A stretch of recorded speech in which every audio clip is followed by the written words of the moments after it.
ሃይ ጋይስ ዛሬ የምሰራው ስጋ በምስርና በዱባ።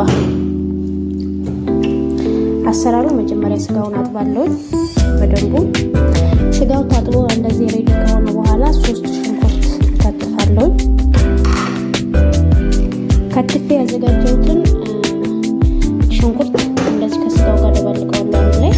ከዛ የተፈጨ ነጭ ሽንኩርትና ዝንጅብል ሽቱ፣ ነጭ ሽንኩርትና ዝንጅብል ተፈጭቶ የተቀመጠ ነው።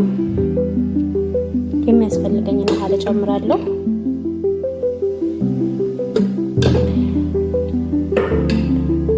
እዚህ ጋር ደግሞ ባህራት መሸከላት አለ።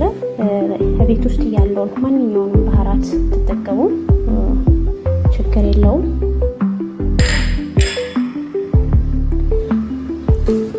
ትንሽ ዘይት እጨምራለሁ።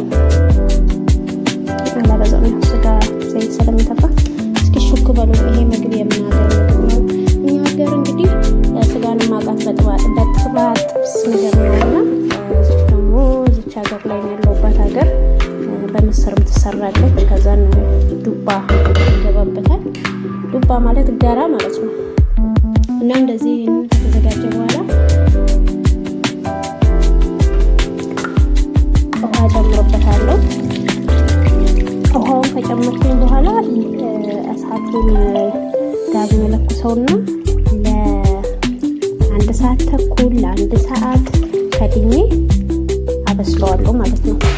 ግን በመሀል ደግሞ አየዋለሁ እሳቱ ውሃውን ጨርሶ እንዳይቃጠል ማለት ነው። እንደዚህ አድርጌ ከጨረስኩ በኋላ ከ1 ሰዓት በኋላ እንገናኛለን። ምስሩን ደግሞ ጎን ለጎን እጥፋለሁ።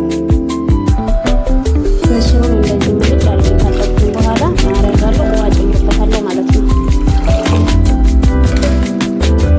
በስጋው ላይ እርድ አልጨመርኩም ነበረ። እርድ የምጨምረው እዚህ ጋር ነው። 2 ቦታ ተጨመርኩኝ እንዲቆይ ይታያል። ስለዚህ ይሄ በደንብ ተጠብቆ መብሰል አለበት። አሁን እንደዚህ 1 ሰዓት ተኩል ከጠበቅኩ በኋላ እንደዚህ ከተጠበቀ ካጨረሰ በኋላ ምን ጨምራለሁ? ቲማቲም ማለት ነው።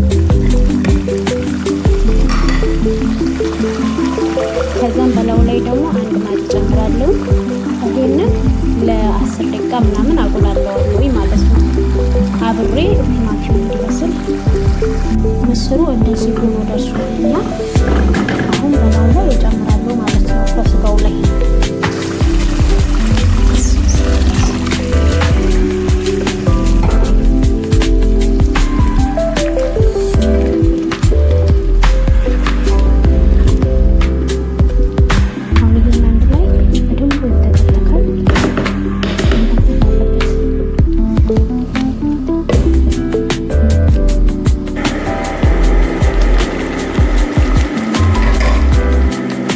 ዱባውን ጨምራለሁ።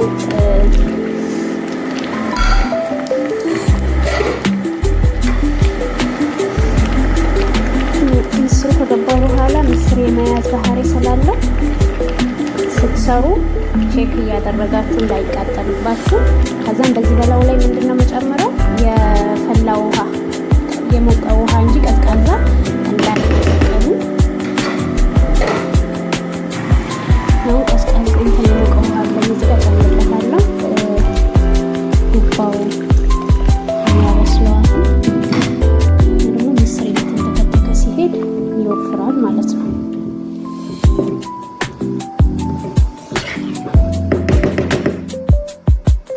እዚህ ጋር ደግሞ ጎን ለጎን የሩዙን ውሃ ጥዳለሁ።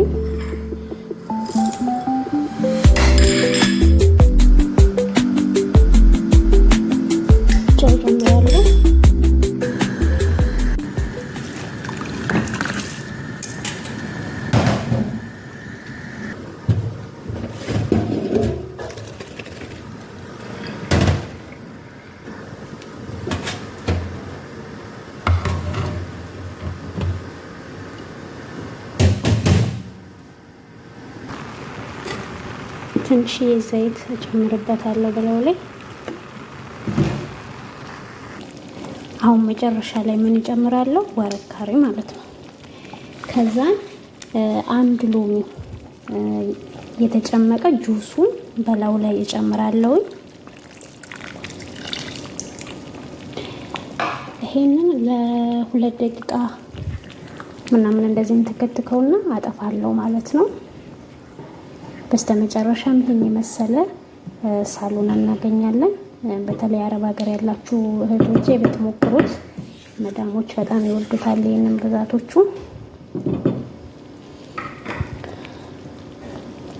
እና አመሰግናለሁ።